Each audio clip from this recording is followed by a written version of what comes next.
Vous êtes dans la joie. Amen. Comme nous l'avons chanté. David, comme mon frère Bovic l'a dit tout au début, et c'est lui qui a dit, je suis dans la joie quand on me dit, allons dans la maison de l'Éternel. Parce que c'est là qu'il fait descendre ses bénédictions. Il fait descendre l'onction de son esprit. C'est là qu'il nous donne la vie par sa parole. Et dans la présence de Dieu, il y a la vie. Dans la présence de Dieu, il y a la paix. Dans la présence de Dieu, il y a la joie. Et tout ce dont nous avons besoin se trouve entre ses mains. Nous sommes encore là ce soir pour le servir, pour entendre sa parole, mais nous ne sommes pas là pour dormir. Ne dormez pas, il fait chaud, c'est vrai, mais faites un effort parce que nous sommes dans la maison de Dieu. On n'y vient pas pour dormir, mais c'est pour entendre la parole de Dieu. C'est vrai, il y a la fatigue, et ça arrive à tout le monde, même à moi, de somnoler à un moment donné, mais nous devons quand même faire un effort, braver la fatigue, braver le sommeil, pour que nous puissions vraiment recevoir ce que Dieu a réservé pour nous ce soir. Moi personnellement, j'ai été béni par le passage de notre frère Josué Kabouya, qui nous a prêché la parole de Dieu, et Dieu m'a parlé personnellement. Dieu m'a parlé et j'étais vraiment très, très, très ravi. Et il est allé même dans le sens, il est resté dans le même ordre d'idées. Nous avons ensemble passé 3 semaines en train d'étudier la parole de Dieu. Nous avons parlé contre le péché, parce que Dieu n'aime pas le péché, et par conséquent, ses enfants aussi ne doivent pas aimer le péché. Et nous avons montré que dans la maison de Dieu, le péché ne doit pas exister. On ne doit même pas parler du péché, comme il convient à des saints. Et quelque chose m'avait beaucoup frappé quand il a dit que l'amnésie, cette maladie, dans le naturel, attrape souvent les vieillards, les anciens. Et c'est vrai, les gens qui tendent à la vieillesse attrapent cette maladie qui est la maladie de l'oubli, de la perte de mémoire, perte partielle ou carrément complète. Et dans le spirituel, c'est la même chose. Ce sont les anciens, nous, les anciens, qui attrapons cette maladie-là. Nous, les anciens, qui connaissons beaucoup, qui avons beaucoup entendu.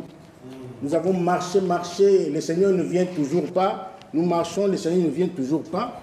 Et nous commençons à oublier certaines choses. Nous commençons à oublier, nous commençons à comment dirais-je, à oublier notre identité. Nous oublions l'objectif que nous poursuivons, que nous poursuivons depuis que nous avons reçu ce message. Nous avons oublié l'objectif. C'est une mauvaise maladie. L'oubli. Vous oubliez la parole de Dieu. Vous oubliez votre identité. Vous oubliez que vous êtes des chrétiens. Vous oubliez que Dieu vous a appelé à la vie éternelle. Ça, c'est grave. Or, notre objectif, en tant que croyant, doit absolument, tous les jours, être, comme Jacques le dit, lisons-le, dans Jacques chapitre 1, Jacques nous dit,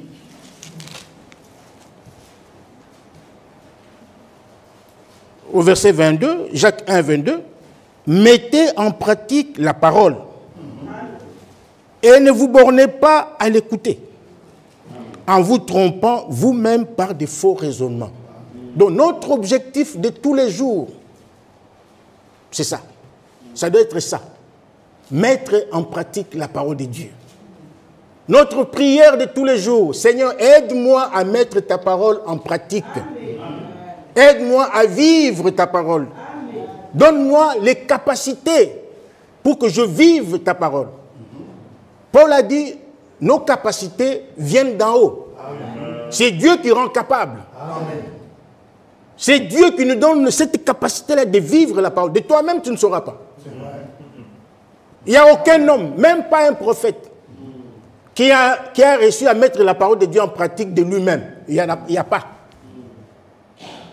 Nos capacités viennent d'en haut. Donc nous devons chaque jour, lorsque nous nous levons le matin, notre prière doit être, Seigneur, aide-moi à vivre ta parole. Aide-moi à mener une vie digne de l'évangile. Aide-moi à te plaire en toutes choses. C'est ça notre objectif de tous les jours. Plaire à Dieu, faire la volonté de Dieu, marcher dans ses voies, marcher dans l'obéissance totale de sa parole. C'est ça, ça doit être ça notre objectif de tous les jours. Mais nous avons oublié. Et nous, lorsque nous, les vieux, les anciens, nous oublions, mais qu'est-ce que nous allons enseigner aux enfants? Qu'est-ce que nous allons enseigner aux enfants? Lorsque nous-mêmes, nous oublions notre identité. Mais les enfants que Dieu nous donne suivent notre exemple, doivent suivre notre exemple. Amen. Si le papa est un voleur, mais l'enfant aussi sera voleur. Si la maman est une prostituée, mais sa fille aussi sera une prostituée. Vous voyez?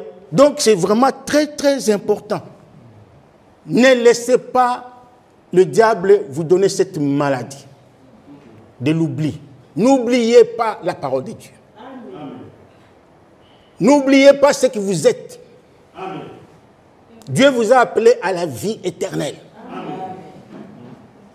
Nous avons chanté tout à l'heure, avançons-nous, tout joyeux, vers la demeure éternelle. C'est là notre destination. C'est là notre objectif. Allez dans la maison. Je m'en vais vous préparer une place. Et lorsque je m'en serai allé et que je vous l'aurai préparé, je reviendrai. Et je vous prendrai. Pour que là où je suis, vous y soyez aussi. Nous sommes des héritiers. Dieu nous a appelés à son héritage. Nous devons hériter son royaume. Mais ce n'est pas n'importe qui va hériter le royaume. C'est celui qui vaincra. C'est le vainqueur qui va hériter le royaume des dieux. Lisons Actes chapitre 20. Aujourd'hui, c'est un peu comme un petit résumé de ce que nous avons vu tous ces jours ici. Que Dieu nous conduise. Actes chapitre 20, le verset 26. Ici, c'est Paul qui parle. Il dit, c'est pourquoi je vous déclare aujourd'hui que je suis pur du sang de vous tous. Car je vous ai annoncé tous les conseils de Dieu sans en rien cacher. Tous les conseils de Dieu. Aujourd'hui, nous pouvons aussi dire que cette écriture s'est accomplie dans notre génération. Amen. Dieu nous a envoyé un message. Dieu nous a envoyé un prophète avec un message. Et dans ce message, il y a tous les conseils de Dieu. Vrai ou faux? Amen. Parce que vous êtes tués, personne n'a dit Amen. C'est comme si j'ai dit... non.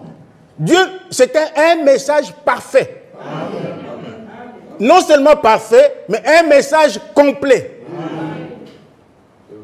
Il y a tout dans ce message. Tous les conseils de Dieu nous ont été donnés. Amen.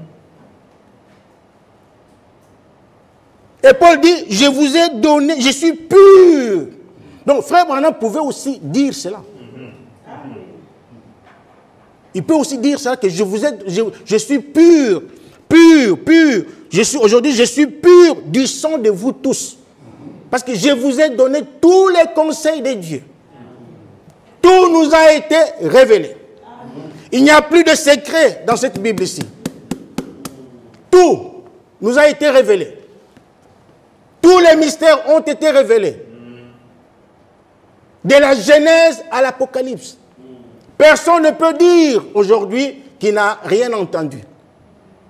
Personne ne peut dire que non, je n'ai pas, ça je ne connais pas, je ne m'avais jamais... Non.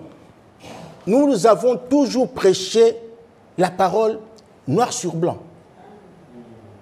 Nous avons toujours prêché des choses clairement. Et nous avons toujours appelé, comme on dit dans le jargon du monde, nous avons toujours appelé le chat par son nom. Et nous avons toujours dit, s'il y a un lieu, un endroit où il faut dire la vérité aux hommes, c'est ici à la chair. Donc personne ne peut dire aujourd'hui qu'il n'a rien entendu. Personne. Tous les conseils de Dieu nous ont été donnés.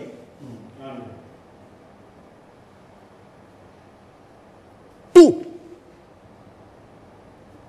Et frère Branham pouvait dire, s'il était là, il pouvait aussi dire que je suis pur du sang de vous tous. Parce que je vous ai tout dit. Et après son départ, Dieu suscite Eval de Franck. Qui a continué dans le... Et d'ailleurs, frère Franck dit, lisez les brochures de frère Branham. Lisez-les régulièrement. Parce que frère Branham est allé même dans nos chambres à coucher. Ça, c'est le propre langage de frère Franck. Peut-être que lui, il s'arrête au salon. Lui, frère Franck, peut-être qu'il s'arrête au salon. C'est une façon de dire. Mais frère Branham va jusque dans nos chambres. Donc, tous les secrets, tout ce que nous allons le voir d'ailleurs. Tout est clair. Tout est clair. Si aujourd'hui quelqu'un se retrouve en enfer,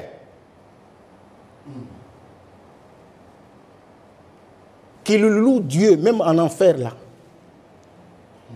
qu'il loue Dieu, parce que Dieu a fait de lui, a fait beaucoup de choses pour lui. Il dit, Seigneur, je me retrouve en enfer, mais en tout cas, je te remercie parce que tu es mort pour moi à la croix, tu as répandu ton sang à la croix, tu as fait beaucoup de choses pour moi, mais c'est moi-même qui t'ai rejeté. Vous comprenez ce que je veux dire? C'est moi-même. Parce que la faute, le responsable, ce n'est pas Dieu. Si vous vous retrouvez en enfer, ce n'est pas à Dieu qu'il faut attribuer la responsabilité. Non. Deutéronome 32.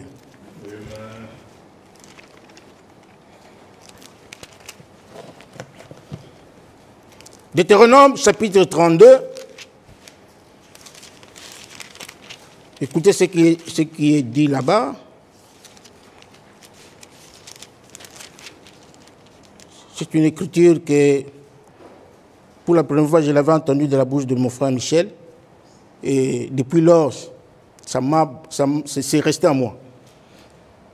Cieux, premier verset, prêtez l'oreille et je parlerai. Terre, écoute les paroles de ma bouche. Que mes instructions se répandent comme la pluie. Que ma parole tombe comme la rosée, comme des ondées sur la verdure, comme des gouttes d'eau sur l'herbe. Verset 3. Car je proclamerai le nom de l'Éternel. Rendez gloire à notre Dieu. Amen. Il le mérite. Amen. Il mérite la gloire. Il mérite l'honneur. Et verset 4 dit, il est le rocher. Le rocher qui suivait les enfants d'Israël dans le désert. Et Paul dit dans 1 Corinthiens chapitre 10 que ces rochers étaient Christ. C'est lui, il est là. Le rocher. Il est le rocher. Ses œuvres sont parfaites. Ses œuvres sont parfaites. Tout ce qu'il fait est parfait. Car toutes ses voies sont justes. C'est un Dieu fidèle, sans iniquité. Il est juste et droit. Maintenant écoutez, s'ils se sont corrompus, s'ils se retrouvent en enfer, s'ils sont rejetés, à lui n'est point la faute. À Dieu n'est point la faute. La honte est à ses enfants, race fausse et perverse. Maintenant le verset 6. Et c'est l'Éternel que vous en rendrez responsable. Peuple insensé dépourvu de sagesse. Donc si vous vous retrouvez en enfer, c'est parce que vous avez manqué de la sagesse. Vous avez été insensé sur la terre. Aujourd'hui, on vous donne des conseils divins. Vous le rejetez. On vous prêche la parole, on vous montre la volonté de Dieu. Vous la rejetez. Pourquoi? Parce que vous êtes insensé. Parce que vous manquez de la sagesse. Et nous l'avons montré ici que la crainte de Dieu est le commencement de la sagesse. Donc celui qui ne craint pas Dieu n'est pas sage. Celui qui ne fuit pas le mal, il n'est pas intelligent. Ici, on ne parle pas de la sagesse du monde, pas de l'intelligence du monde, pas de l'intelligence que vous ramassez à l'université, à l'école. Non, non, non, ce n'est pas de ça qu'il s'agit. Il s'agit de la crainte de Dieu. Même celui qui n'a pas été à l'école, qui n'a pas été à l'université, mais du moment où il craint Dieu, c'est un homme sage. Il est intelligent. Parce qu'il fuit le péché. Amen. Donc, et c'est l'Éternel que vous en rendrez responsable. Dieu n'est pas responsable de votre chute en enfer. Dieu n'est pas responsable de votre échec. Quand vous vivez dans la débauche, et c'est Dieu qui vient vous conduire dans cette besogne. Quand vous péchez, quand vous mentez, est-ce que c'est Dieu qui vous inspire le mensonge? Non. Parce que nous avons toujours montré qu'il y a deux esprits. Il y a l'esprit de Dieu qui conduit dans toute la vérité, et il y a l'esprit du diable qui vous conduit dans le mal, dans le péché. Et nous avons montré qu'aucun pécheur n'entrera au ciel. Aucun débauché, aucun adultère n'entrera au ciel. Aucun menteur n'entrera au ciel. Il n'y aura pas de ravisseurs. Parce que là, c'est la sainteté purement. C'est la sainteté. Donc Dieu n'est pas responsable. Ne tenez pas Dieu pour responsable. Ne tenez pas un prédicateur ici pour responsable. Non. Parce que nous vous prêchons la parole de Dieu. Nous vous montrons la volonté de Dieu. Nous vous donnons les conseils divins. Et la Bible dit que celui qui a des oreilles entende ce que l'Esprit dit aux églises.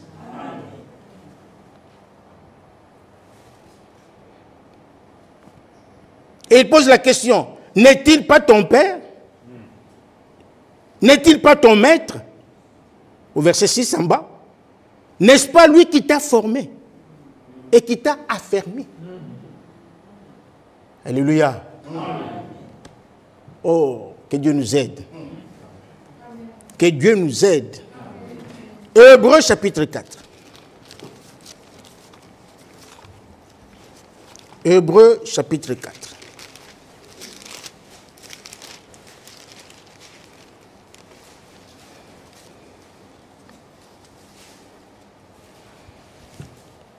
Le verset 12 nous dit, « Car la parole de Dieu est vivante et efficace, plus tranchante qu'une épée quelconque à deux tranchants, pénétrante jusqu'à partager âme et esprit, jointure et moelle. Elle juge les sentiments et les pensées du cœur. » La parole de Dieu est une épée à deux tranchants. La parole de Dieu est le juge que Dieu nous a donné. C'est elle qui nous juge. Jésus a dit, l'homme ne vivra pas de pain seulement, mais de toute parole qui sortira de la bouche de Dieu. La parole de Dieu est une sémence. Comme toutes les semences que Dieu a créées sur la terre, il y a une loi qui dit que chaque sémence doit produire selon son espèce. Et lorsque la parole de Dieu tombe sur une bonne terre, cette parole doit aussi produire selon son espèce. Elle doit produire la vie qui est en elle. Dans la parole de Dieu, il y a la vie de Dieu. Et cette vie doit se manifester. Soit la parole de Dieu, lorsque tu la reçois, lorsque tu l'as réellement reçue. Pas lorsque tu as fait semblant de la recevoir. Pas lorsque tu as fait semblant. Tu montres aux gens que tu as reçu la parole pour qu'on te voie. Non, ce n'est pas ça. Dieu nous voit. C'est lui qui a réellement reçu la parole de Dieu d'un bon cœur. Avec un cœur bien disposé, cette parole-là produira les effets pour lesquels Dieu l'a envoyé. Ta vie doit changer. Ta vie doit être transformée. Tout ce que tu faisais doit s'arrêter. Doit s'arrêter. Et on doit voir en toi une vie nouvelle. On doit voir en toi un homme nouveau. Le vieil homme doit mourir. Le vieil homme doit mourir. Et quand il meurt, il ne reviendra plus jamais. Si réellement il est mort.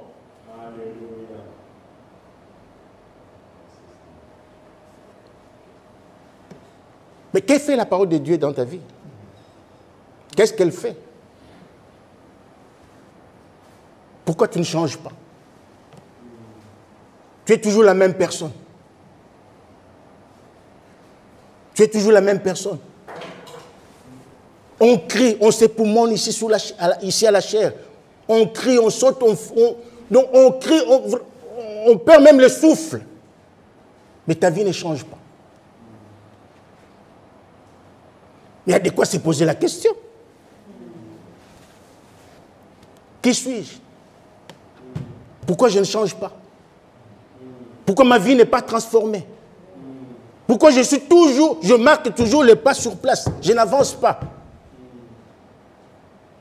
Or, lorsque nous recevons la parole de Dieu, c'est pour que nous avancions. Amen.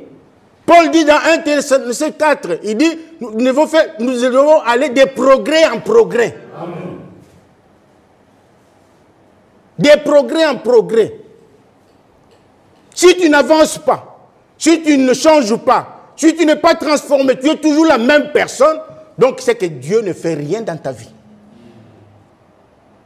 Dieu ne fait rien dans ta vie. Et si Dieu ne fait rien dans ta vie, c'est toi qui l'empêches. Tu lui mets de barrières. Tu l'empêches de te transformer. Tu l'empêches de travailler librement dans ta vie. Parce que quand Dieu entre dans ta vie, il travaille, donc il y aura un grand changement. Toi-même, tu le sauras. Ah, hier je faisais ceci, j'étais comme ceci, mais aujourd'hui, gloire à Dieu. Et on peut rendre témoignage. Comme cette femme-là, dont Frère Branham m'a parlé, qui a dit, c'était une femme noire, qui a dit à Frère Branham, je sais que je ne suis pas encore ce que je veux être. Mais je sais une chose, que je ne suis plus ce que j'étais. Je ne suis plus ce que j'étais. Mais je ne suis pas encore arrivé. Je dois arriver. Mais ce que j'étais hier, je ne le suis plus. Voilà un bon témoignage que chacun doit avoir. Que Dieu nous aide vraiment, mes frères. La parole doit travailler, doit faire quelque chose en vous. Elle est venue pour nous transformer. Elle est venue pour nous donner l'identité nouvelle. Une identité céleste. Si vous n'êtes pas transformé, si vous n'êtes pas, c'est parce que vous ne voulez pas la mettre en pratique. Mettez en pratique la parole de Dieu. Amen. Vivez la parole de Dieu. Amen. Alléluia. Amen. Vivez la parole de Dieu. Amen. Afin de pouvoir mener une vie digne de l'évangile. Parce que c'est par la parole de Dieu que nous sommes sanctifiés. Amen. Et si vous vivez une réelle sanctification, alors là, vous pouvez dire, ah, Jésus avait prié pour moi dans Jean 17. Il m'avait inclus. Amen. Il m'avait inclus dans Jean 17, dans sa prière sacerdotale. Amen. Là, tu es sûr, ah, Jésus avait prié pour moi. Mais parce que Jean 17 ne doit pas être un slogan. Ça ne doit pas être un slogan, c'est une vie. Amen. Chacun doit l'expérimenter. Le verset 13 dit, Hébreux 4, 13, il dit, nulle créature n'est cachée devant lui. Mais tout est nu et découvert aux yeux de celui à qui nous devons rendre compte. Amen. Alléluia. Amen. Personne n'est... Mes frères et sœurs, on ne peut pas se cacher devant Dieu. On ne peut pas se cacher devant Dieu. Vous pouvez vous cacher, je ne sais pas, devant Frère Michel, vous le voyez, vous vous cachez, il ne vous voit pas, il passe son chemin. Vous vous cachez, Frère Denon arrive. Ah, vous vous cachez, je vois Frère Job. Tu te caches, tu fais... Mais Dieu, lui, au ciel, il vous voit. Dites amen à ça. Amen. Dieu vous voit partout où vous êtes. Partout où vous allez. Vous pouvez vous cacher n'importe où, mais Dieu, lui, te voit. Amen. Il te voit. Amen. Tu ne peux pas dire que je me cache. Ne faites pas comme la politique d'Autriche. Hein? Qui cache sa tête dans le sable, hein? Mais le reste de son corps est dehors. Mais s'il y a un lion qui arrive, va le dévorer. Non. Craignons Dieu. Amen. Nous devons craindre Dieu. Salomon a dit, voici la fin du discours, que tout homme sur la terre craigne Dieu. Amen. Tout homme. Amen. Tout homme doit craindre Dieu. Tout ce que nous faisons dans le secret, nous ne le voyons pas, mais Dieu, lui, le voit. Amen.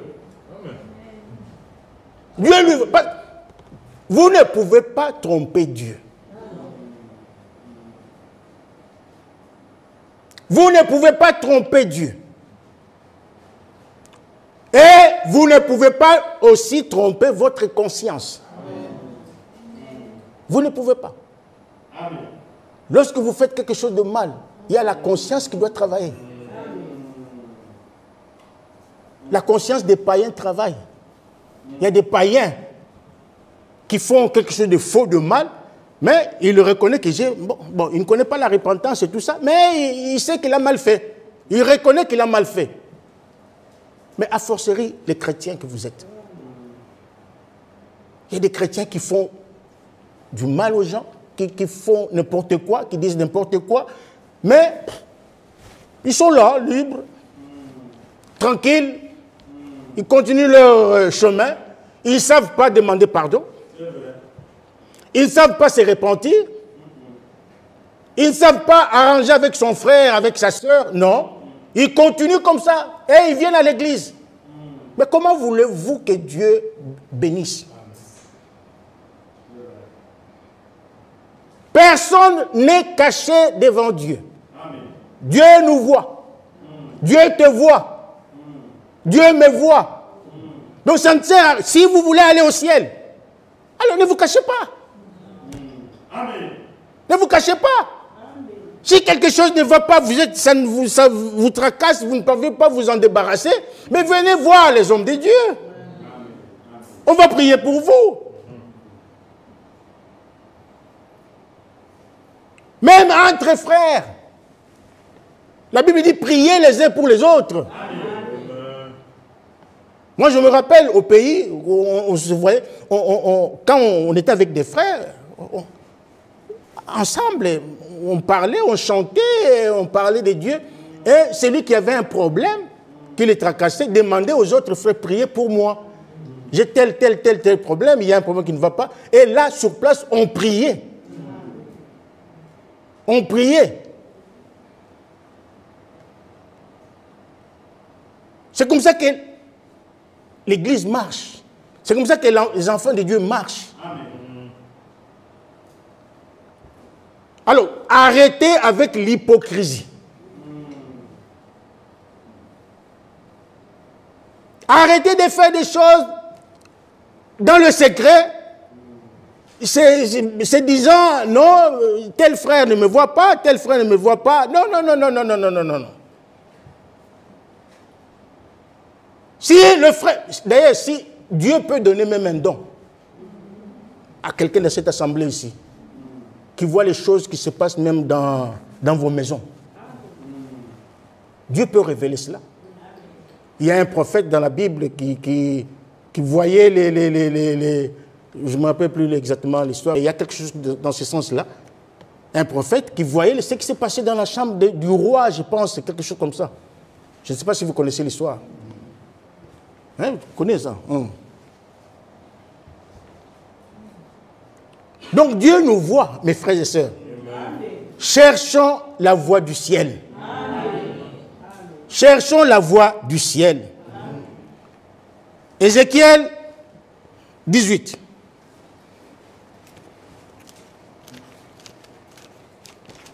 Ézéchiel chapitre 18.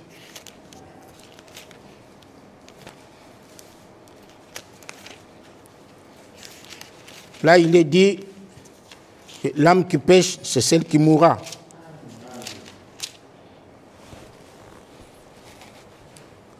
Ézéchiel 18. Nous avons longuement parlé contre le péché. Nous avons attaqué le péché. Comme je l'ai dit au début, parce que le péché ne doit pas vivre dans l'Église. Mais nous avons aussi montré que tout péché est pardonnable. Amen. Dieu pardonne tous les péchés que l'homme fait. À part, évidemment, le blasphème contre le Saint-Esprit. Nous avons montré que Dieu, pour le blasphème contre le Saint-Esprit, Dieu ne pardonne pas. Et Dieu ne permet pas non plus à ses élus, à ses enfants, de pécher contre son esprit. Mais tout péché est pardonnable. Pourvu qu'il y ait la repentance. Parce que Dieu exige la repentance. et une repentance sincère. Quand l'homme a commis un péché, il doit se repentir pour qu'il soit pardonné. Et quand Dieu pardonne, il oublie. Les amens sont faibles. Vous dormez.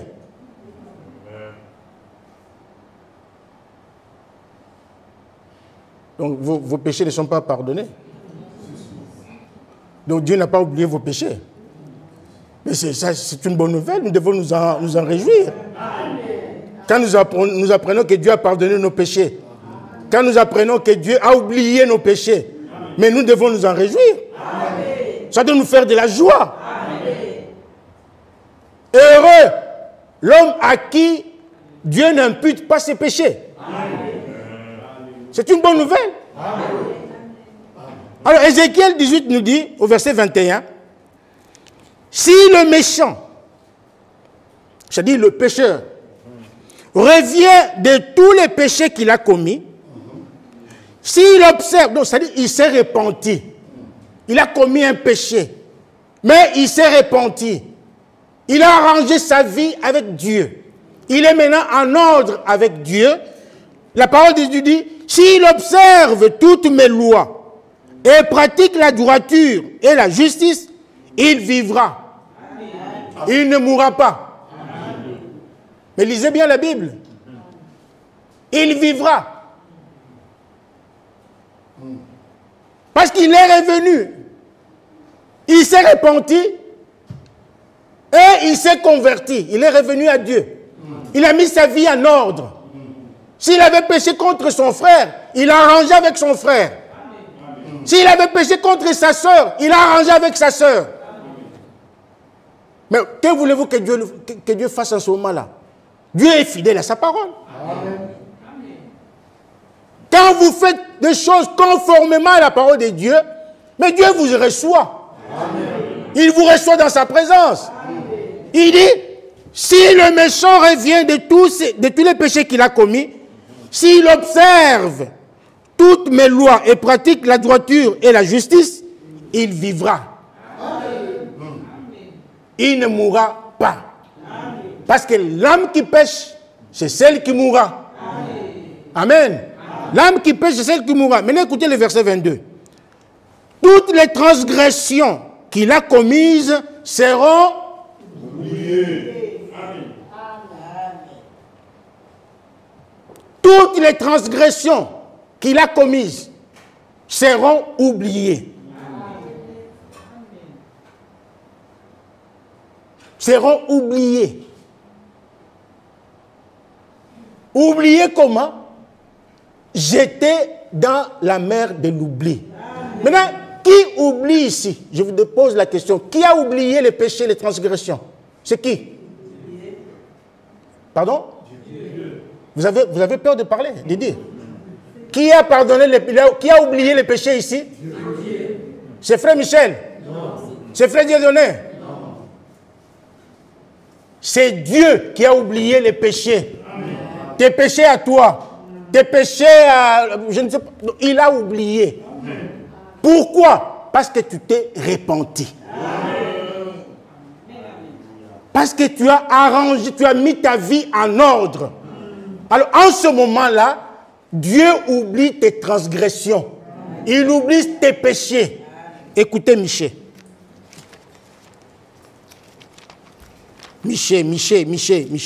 Michel vient après...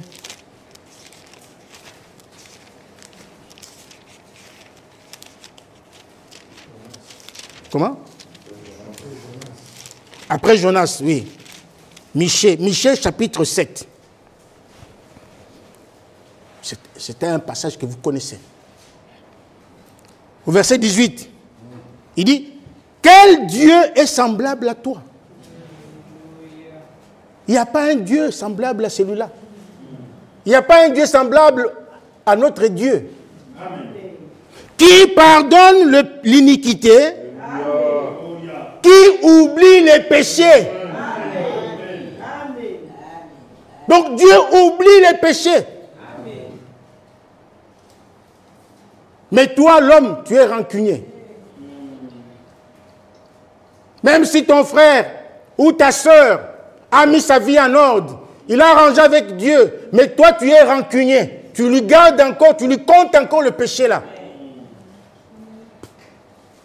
Tu as avec toi le passage de Frère Franck qui dit que la justification, quelque chose, quand tu soulèves le péché, christianisme, tu n'as pas là. Donc, qui pardonne l'iniquité? Qui oublie les péchés? Ça dépasse. Hein? Ça peut dépasser. Dieu oublié. Dieu qui est parfait. Dieu qui est, je ne sais pas, qui est au-dessus de tout. Mais il oublie. Il oublie tes péchés. Il oublie tes péchés.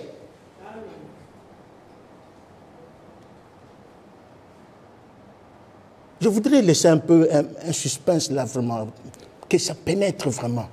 Les dieux du ciel, les dieux d'Abraham, les dieux d'Isaac, le grand Jéhovah, qui n'a ni commencement ni fin, qui habite une lumière inaccessible. Mais ces dieux-là oublient tes péchés. Mais si Dieu oublie tes péchés, mais qui es-tu toi?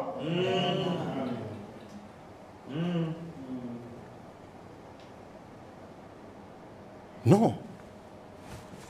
Tu as trouvé, frère?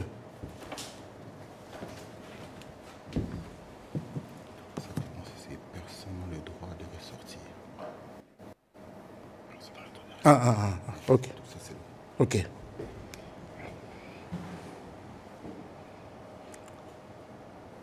Dans le christianisme traditionnel, à la page 122,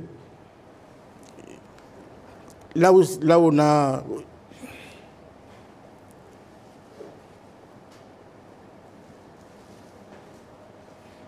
Commençons même un peu plus haut.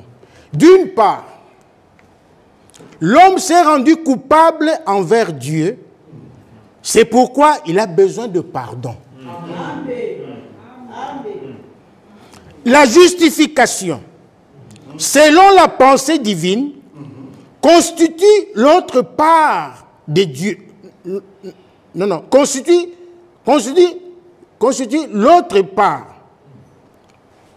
Dieu, en Christ, voit l'homme auquel il a pardonné les péchés comme s'il n'avait jamais péché. Amen.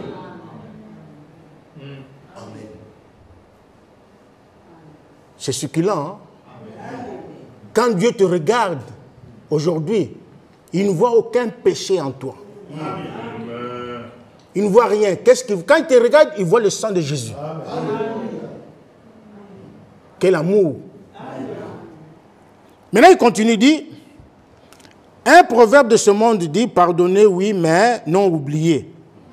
Même si nous nous pardonnons les uns les autres entièrement et de tout notre cœur, nous nous rappelons toutefois très souvent ce qu'il s'est passé.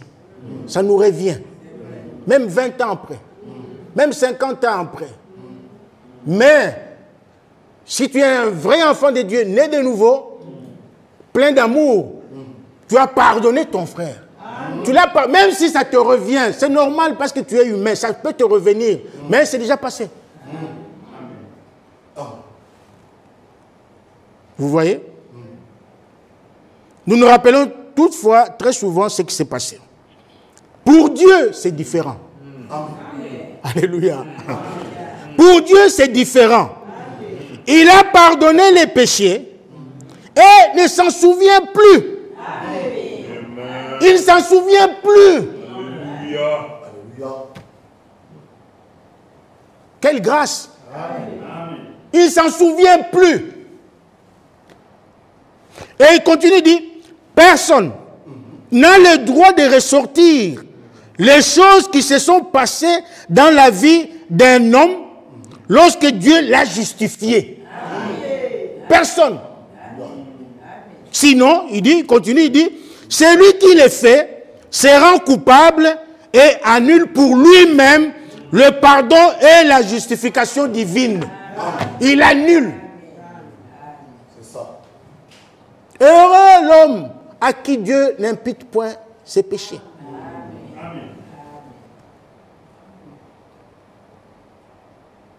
C'est pourquoi, mes frères et sœurs, nous devons avoir le regard de Dieu. Nous devons regarder notre frère, notre sœur, comme Dieu le voit. Amen. Si Dieu voit que la personne est sans péché, parce que la Bible dit dans Ésaïe 1, 18, venez et plaidons. Si nos péchés sont comme le cramoisi, ils deviendront plus blancs que la neige. Mais la repentance, d'abord la repentance. D'abord la repentance. Et une repentance sincère. Pas une repentance fait maison. Sincère. Qui vient du Saint-Esprit. Lorsque tu l'as fait, quand tu l'as fait, sincèrement, Dieu pardonne tes péchés et il oublie. Mais toi, qui vas ressortir cela en public, tu annules, l'homme de Dieu a dit, tu annules ta propre justification. Dieu est juste, il ne fait pas de favoritisme. Hein. Il est juste, il est correct. Alors, continuons avec Michée chapitre 7. Il dit, qui pardonne l'iniquité, qui oublie les péchés du reste de ton héritage. Il dit, il ne garde pas sa colère à toujours. Car il prend plaisir à la miséricorde. Dieu ne garde pas sa colère à toujours. Non. C'est un Dieu d'amour. Il est plein d'amour. Il est parfait. Quand tu remplis les conditions qu'il a exigées, tu as son pardon. Tu as la justification. Et tu as le Saint-Esprit. Il faut remplir les conditions exigées. Alléluia. Amen. Mais là, il continue au verset 19, il dit, il aura encore compassion de nous, et il mettra sous ses pieds nos iniquités. Tu jetteras au fond de la mer tous leurs péchés. Amen. Lorsque tu mets ta vie en ordre, tu arranges avec Dieu, Dieu oublie tes péchés et il les jette dans la mer de l'oubli. Il oublie. Alors soyons compatissants comme Dieu. Si quelqu'un a péché au milieu de nous, quelqu'un a fait quelque chose de faux, nous n'applaudissons pas. Nous n'allons pas applaudir. Nous allons condamner cela parce que c'est écrit dans la Bible. Mais nous devons être compatissants. Nous devons être compatissants et entourer le frère ou la sœur d'un grand amour. Dites amen à ça. Amen. Si vous refusez l'amour à quelqu'un, vous n'irez pas au ciel. Hein? C'est clair, hein? Vous n'irez pas au ciel. Parce que là, c'est l'amour parfait qui entrera. Hein? Et la Bible dit que l'amour vrai couvre toute une multitude de péchés. Quel que soit le nombre de fautes que mon frère Job a commis, mon frère Bovic a commis, mais si ils ont mis leur vie en ordre, moi, la Bible dit, ne devez rien à personne. Si ce n'est l'amour. Ne devez rien à personne. Et l'amour couvre une multitude de péchés. Je reviens encore à cela.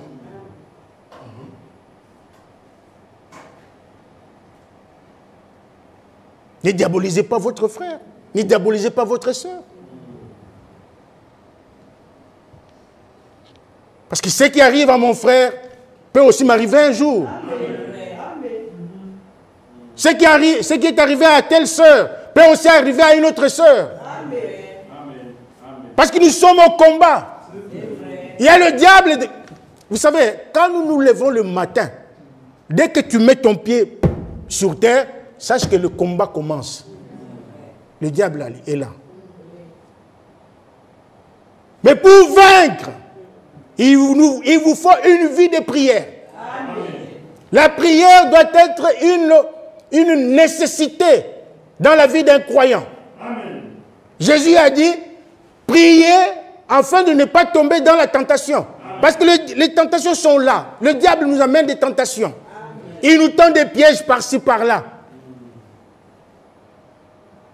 Je ne sais pas si ce que je dis est vrai. Il nous tend des pièges tous les jours. C'est un combat. Et nous n'avons pas à lutter contre la chair et le sang, mais contre les esprits mauvais. C'est ça notre combat. Nous luttons tous les jours. Mais pour vaincre le diable, pour vaincre le péché, pour vaincre le mal, il nous faut une vie de prière. Tous les jours. Même pour votre propre protection, au cours de la journée, il faut prier.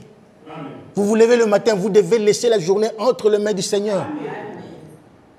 Vous devez lui donner votre propre vie pour qu'il vous conduise, il vous protège. La Bible dit, lorsque vous priez, alors s'accomplit la parole qui dit « L'ange de l'Éternel campe autour de ceux qui les craignent ». C'est lui qui vous épargne les accidents. Il vous épargne toutes ces choses, tous les pièges du diable. Parce que le diable, son travail, c'est de vous nuire. Dieu, lui, son souci, c'est de détruire les œuvres du diable. Mais le diable, lui, son souci, c'est de vous détruire. C'est pourquoi il faut prier, sérieux. Avant de sortir, vous devez prier. Parce qu'il y a des accidents de toutes sortes. Il y a des gens qui meurent comme ça. Il est sorti, donc avec beaucoup de projets dans la tête. Mais, bon, un véhicule qui vient de quelque part et le prend. Il y a d'autres qui meurent sur place, d'autres, ou alors on ampute la jambe ou quelque chose. Donc, nous sommes au combat, mes frères et sœurs. Ne négligez pas cette vie de prière. Il faut prier. À chaque instant, à tout moment. Priez sans cesse, la Bible le dit. Amen. Que Dieu nous aide. Je vais bientôt terminer. Alors dans Jean chapitre, pour continuer ce que nous disions, Jean chapitre 8.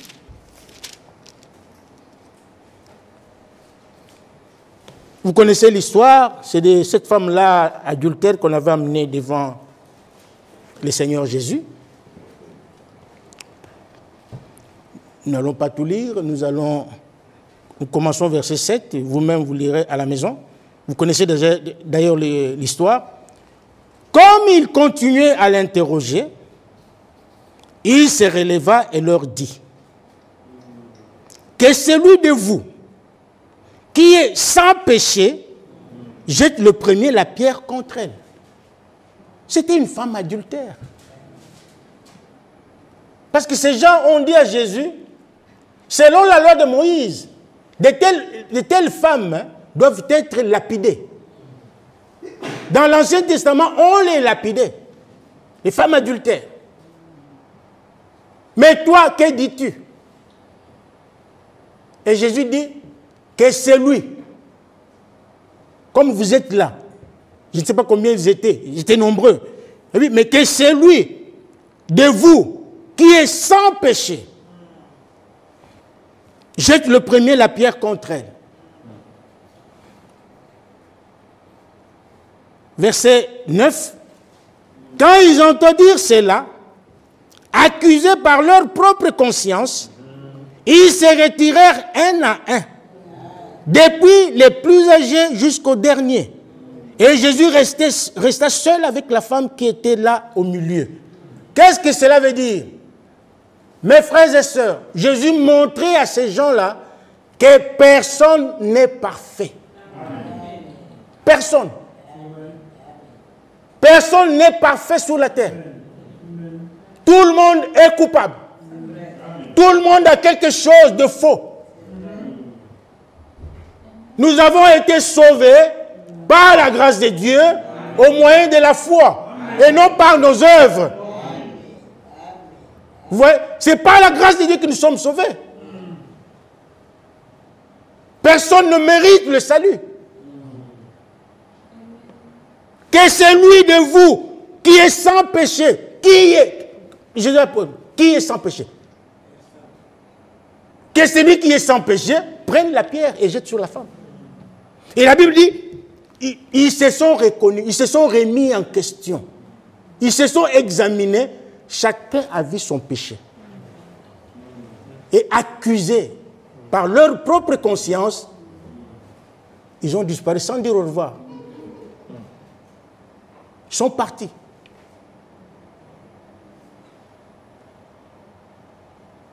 Vous voyez que nous sommes tous bénéficiaires de la grâce de Dieu.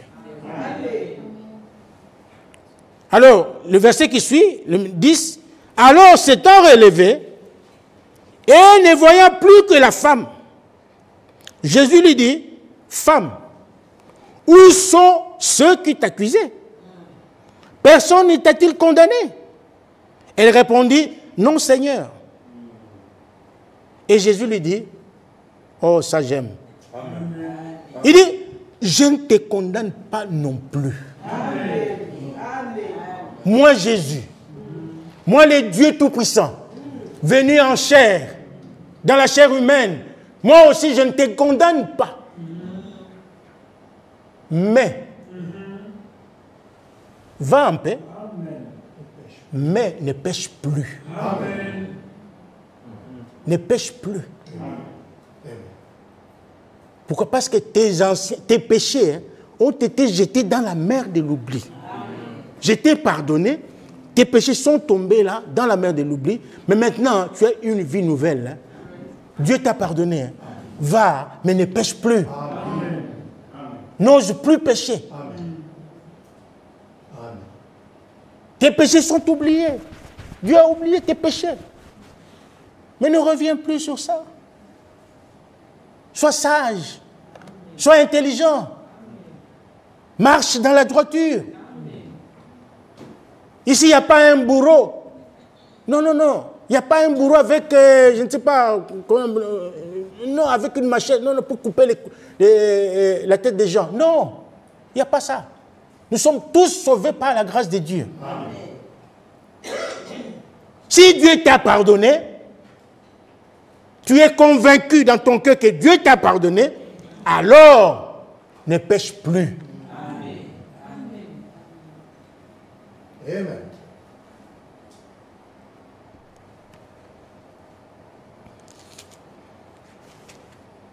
Un dernier passage, Matthieu chapitre 7.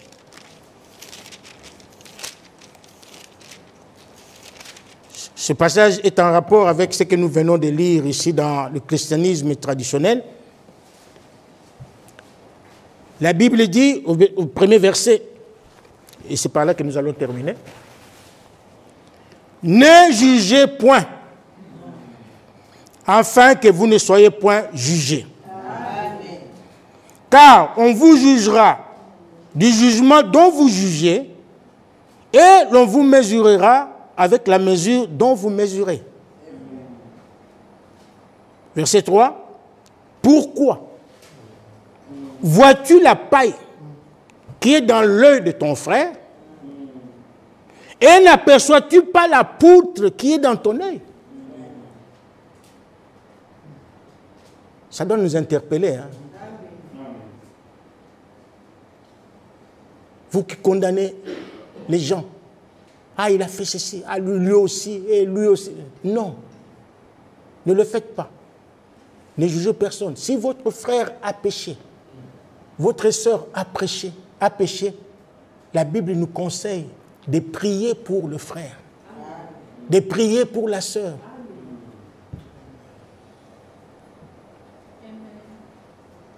Et nous avons dit dernièrement que si tu vois ton frère dans le péché, va vers lui, toi seul. Toi seul. Va voir ton frère ou ta sœur, parle avec lui. S'il ne t'écoute pas, eh bien, prends des témoins. S'il n'écoute pas les témoins, alors amène la chose à l'église. Et c'est l'église qui va s'en occuper. Tu vois ton frère qui a péché. Le péché n'est pas un projet. On ne doit pas avoir ce projet. On n'a pas ce projet-là dans la tête. Qu'aujourd'hui, je vais pécher. Aujourd'hui, si quelqu'un a un tel projet, alors sa tête ne marche pas bien. Un vrai chrétien n'a pas le projet de pécher. N'a pas envie, ne doit pas, même pas avoir envie de prêcher, de pécher. Il ne doit pas avoir cette envie-là. Parce qu'il est né de nouveau.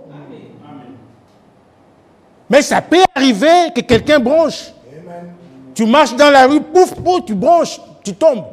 Ça peut arriver. Même à celui qui est rempli du Saint-Esprit.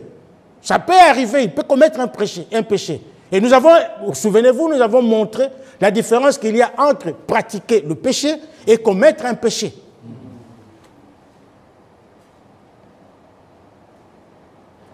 Donc, n'ayons pas cet esprit de jugement, de juger les autres comme si nous sommes bien. Non. Comme si nous sommes parfaits. Non. Romains, je crois, 3 dit que quoi donc? Sommes-nous excellents? Sommes-nous excellents? Car tous ont péché. Tous. Tous ont péché et sont privés de la gloire de Dieu. Mais ils sont gratuitement justifiés par le sang de Jésus-Christ. Vous voyez? Aimons-nous les uns les autres. Dieu n'aime pas le péché. Je le dis avec, pour ne pas commettre l'erreur d'autres fois comme ça, et pour que le frère, mon frère là-bas au fond là, mon frère Ephraim, je commence même à oublier ton nom, c'est l'amnésie peut-être. Dieu n'aime pas le péché,